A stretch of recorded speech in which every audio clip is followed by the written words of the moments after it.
Então, gente, é recado do Aqueronta, 3 formas de apoiar o canal. Inscreva-se, aperte no sininho e torne-se membro. Beijo, de Perséfone.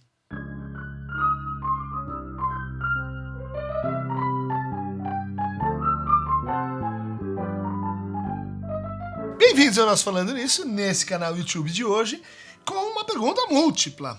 Rosita Prates, aliás, membro do canal. Rosita, beijão. Daria para ir adiante e pensar no velho?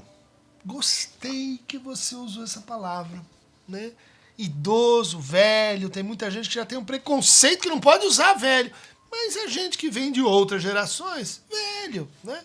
Pensar no livro da Cleia Bose, Lembranças de Velhos, é um livro obrigatório para qualquer um nessa matéria, né? Bom, aquele para quem finitude não é somente uma compreensão, uma aceitação de um conceito abstrato, mas é uma vivência. Quando a decadência do corpo não é só um incômodo estético, mas sinais concretos da aproximação da morte. A psicanálise teria algo a dizer a quem já envelheceu? Ótima pergunta, minha cara. Daniel Matos. Vídeo maravilhoso, professor. Sou novo no estudo psicanalítico e no canal. O senhor poderia falar sobre a psicanálise na velhice? Se valeria a pena o trabalho psicanalítico, né, nessa idade? E as possíveis dificuldades do trabalho do analista na análise. Lucas Eduardo Pereira Borba. 21 curtidas nessa pergunta, hein, Lucas? Professor, gostaria de saber como funciona a clínica na velhice, né? Agora já criando aí uma questão mais genérica, né? E qual a visão da psicanálise sobre esse tema? Um abraço. Rui Barbosa, que nome, Rui! Tua fama te precede. Professor, gosto muito do seu conteúdo. Gostaria de saber se já falou sobre ou se pretende, fica a sugestão, falar sobre a velhice. Terceira idade e seus processos de aceitação. Olha a palavra aqui, né? Quer dizer, a terceira idade é uma coisa que a gente tem que aceitar. Tem a ver. Porque a tendência, a teimosia é tão grande, especialmente os homens. Tá? Kátia Carreira. Olá, Dunker. Com uma questão atual do crescimento da população idosa, sim, no Brasil, a pirâmide etária está mudando, a olhos vistos. Parece que a Covid fez uma alteração, mas não absolutamente essencial nisso. Gostaria de saber como a psicanálise compreende a velhice. Freud foi, de uma certa forma, pessimista no atendimento desses pacientes. Correto.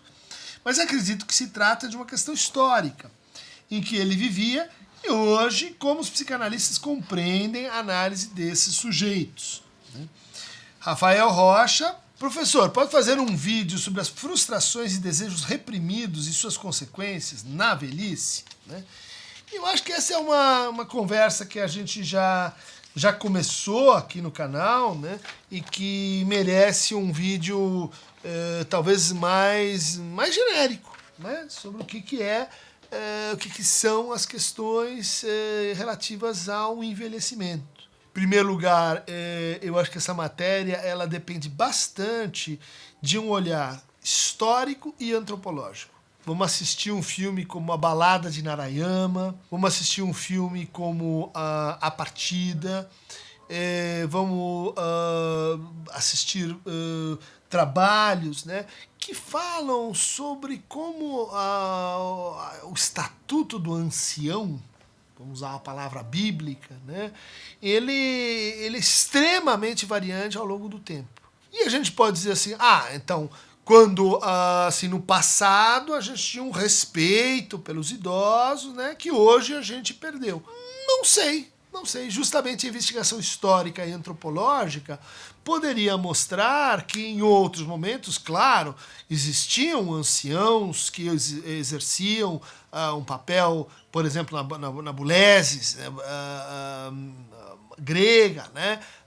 Em outras sociedades, mas também haviam muitas práticas de, vamos dizer assim, deixar o idoso morrer. Deixar o idoso como alguém que representa um peso para uma determinada sociedade, que ele deveria aceitar, então, o seu papel prescindível. Para a gente, assim, desidealizar um pouco esse passado nobre da terceira idade e contrastar, por exemplo, com uma temática assim que eu acho bem interessante, né? Que é a ideia de que hoje a gente tem a chamada terceira idade produtiva, a gente tem pessoas que reiniciam carreiras e que realizam projetos e que se tornam, vamos dizer assim, guinadas, né, na existência a partir desse 60 mais, tecnicamente falando, quando a gente se torna idoso. Acho que essa conversa também precisa se articular com as recentes novas críticas sociais. A gente tem falado bastante nas questões de gênero, no racismo, nas questões de classe, na transfobia, nas relações assim com orientações sexuais LGBTQIA+. A gente tem falado, inclusive, né, no ódio e na tensão interreligiosa, mas existe aí, de forma cada vez mais pronunciada, um fenômeno chamado etarismo. E que eu estou falando? A experiência do ageless é uma experiência em que você se sente cada vez mais associado a uma época, né? Não é à toa que as pessoas dizem assim, na minha época era diferente. Muitas pessoas que foram entrevistadas, né, por ocasião dos eventos em 8 de janeiro, em Brasília, né? Não sei se vocês sabiam. Ali a gente tem uma predominância entre as mulheres, né? 48% das mulheres, mais de 50%. E a população com 50, 60, 70 anos envolvidas nesse incidente era realmente muito significativa. Ou seja, politicamente ativos, né? Para o bem, para o mal, a gente pode discutir, mas que estão assim num processo, e esse era o dado que eu queria levantar, né? Quer dizer, entrevistando essas pessoas que foram aprisionadas, né? Estão lá em vias de ser processadas e etc. Né? E elas começam a falar, então, de como era bom antigamente, né? Como era legal antigamente. E todo mundo pensando assim, né? Essas pessoas estão com nostalgia, estão com saudades da ditadura militar, porque, enfim, viveram isso de certa forma, um pouco mais, um pouco menos, se formaram durante o período militar. Aliás, como eu, assistia lá, hino nacional, levanta a bandeira, não pode falar de certos temas, Organização Política e Social do Brasil, a SPB, Educação Moral e Cívica, EPB, na faculdade, eu tive isso, Estudo de Problemas Brasileiros, inventado, né, pela ditadura. Mas então, quando essa população foi entrevistada, havia uma profunda referência a esse momento. Pergunta: estamos falando de pessoas que têm, de fato, uma ligação com o programa da ditadura militar, ou isto está associado com o momento em que eu era jovem, o momento em que eu era mais respeitado, o momento em que eu podia sonhar, um momento em que eu tinha um futuro à minha frente, um momento em que eu estava tomando decisões cruciais na minha vida, de profissão, de casamento, de consumo, de onde quero morar. Ou seja, há uma certa narrativa, né, que vai colocar a essência da vida nesse momento. Né? Nesse momento assim de passagem, não é nem a vida adulta, porque a vida adulta ela tende a ser mais ou menos morosa, mais ou menos assim regular, mais ou menos tediosa, né? Mas nesse momento em que as coisas encontraram um certo desenlace, ainda que esse desenlace tenha sido para pior, fiz escolhas ruins, tomei o caminho errado, deixei de fazer isso, deixei de fazer aquilo. Ou seja, a terceira idade, ela está profundamente ligada a esse processo de investigação do que é uma vida, do que conta numa vida, de quais são as escolhas que fazem diferença, quais são as diferenças que fazem diferença. E isso, para a clínica, entrando aqui nas perguntas, é sensacional. Eu, assim, adoro atender os meus 60 mais, porque, ao contrário do que dizia Freud, que é bom, são pessoas que vão assim recrudescendo o seu caráter, né? Caráter no sentido das manias, das modalidades de gozo, de um certo fechamento, né? Para a novidade, né? Para as experiências novas. Sim, isso acontece, mas não, isso não é necessário. E a novidade dos nossos novos velhos, eu vou chamar assim, é que eles estão se dando conta disso. Eles chegam à análise com a questão que eu convido vocês assim, a assistir esse documentário com o Chico Buarque, né, alguém que está lá nos seus 70 anos, né, como Caetano, como Milton, como esses que a gente está acompanhando uma certa solução que eles estão inventando, porque são modelos, são heróis, são inspirações para a gente, sobre o que é viver uma terceira idade. E o Chico, nesse documentário, que o Bully vai pôr aí para vocês, ele é perguntado então sobre o futuro, e ele responde assim, olha, o futuro é o seguinte, eu preciso pensar muito bem nele.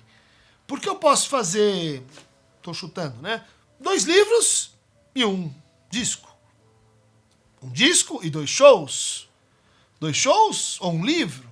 Ou seja, você tem uma espécie de limitação, né, das tuas escolhas, das suas opções, do que você pode fazer, né?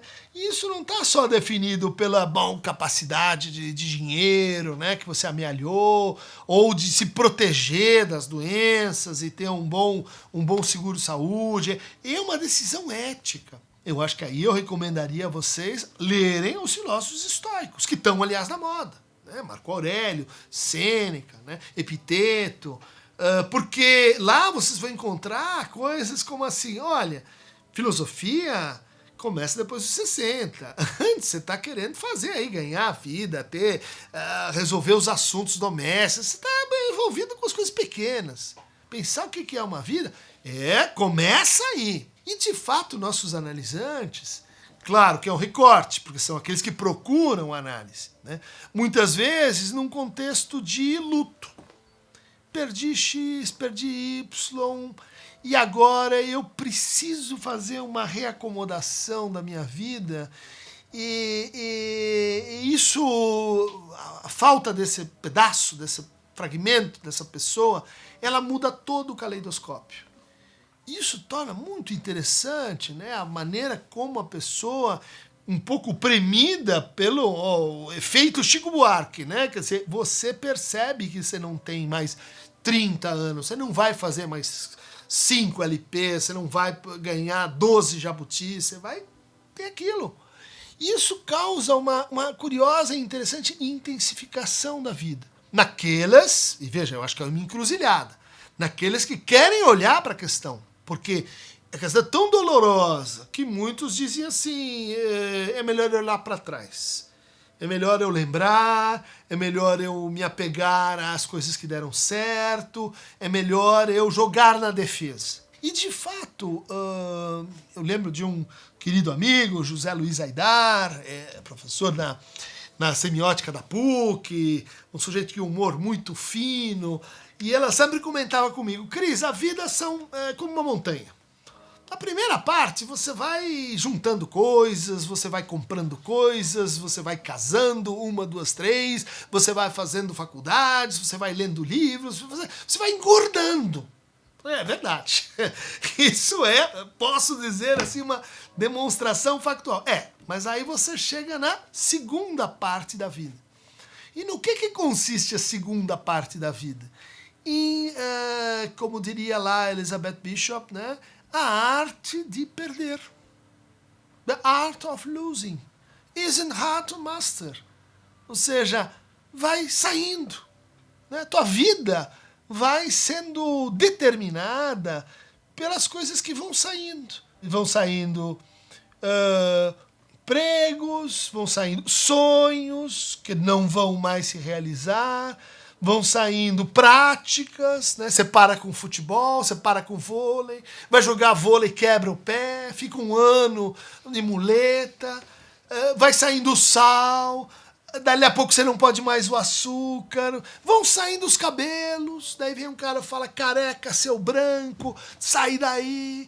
Vão saindo pessoas que morrem, pessoas que te deixam em vida, porque as relações e as vidas vão se separando e de repente aqueles antigos amigos, eles continuam amigos, mas você percebe que algo se perdeu, né, em algum lugar. Vão saindo então os grandes amores, as grandes paixões, os grandes sonhos, as grandes utopias. A segunda parte da vida diz respeito a como é que perde. Como é que a gente pode perder e mesmo assim, Art of Losing, enriquecer. Porque a intuição básica é, bom, se você só está perdendo, você vai ficando vazio, você vai perdendo no final a sua independência e depois a sua autonomia, e daí você deixa de ser alguém, e daí isso é muito ruim. É verdade, tem essa narrativa, mas tem uma contra-narrativa, e é essa que eu diria assim, esta geração que está envelhecendo no Brasil, ela tem uma espécie de responsabilidade social. Não é um mandato, mas ela tem uma responsabilidade social porque ela é a primeira geração que vai propriamente estabelecer, né, um novo patamar sobre envelhecimento. Um novo patamar sobre direitos do idoso, um novo patamar sobre, assim, nós não estamos mais naquela cultura em que a gente tinha muitos filhos e a última filha ficava para cuidar dos velhinhos. Não, hoje a gente quer que os filhos vão essa casa, podem ir para outro mundo, outro país, outro estado, e você coloca essa ideia de como é que eu vou me virar com isso, com o meu plano de saúde, com os meus adoecimentos, com essa redução, né? Você pode dizer ser uma redução de elementos, mas ela não precisa ser uma redução de qualidade. E aí que tá, eu vejo isso em meus analisantes, mais 60, eu vejo uma atitude ética que eu digo, puxa, se eu tivesse isso num jovem, se eu tivesse isso num adolescente, ai, como seria mais fácil. Ou seja, essa atitude de que eu preciso fazer valer a pena.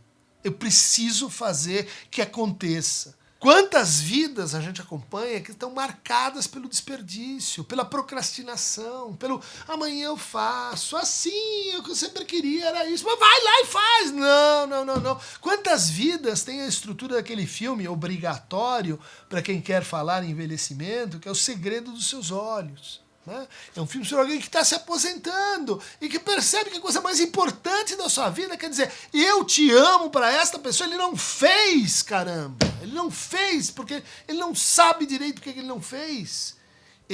Inclusive, podia ter dado errado, mas ele não fez. Né?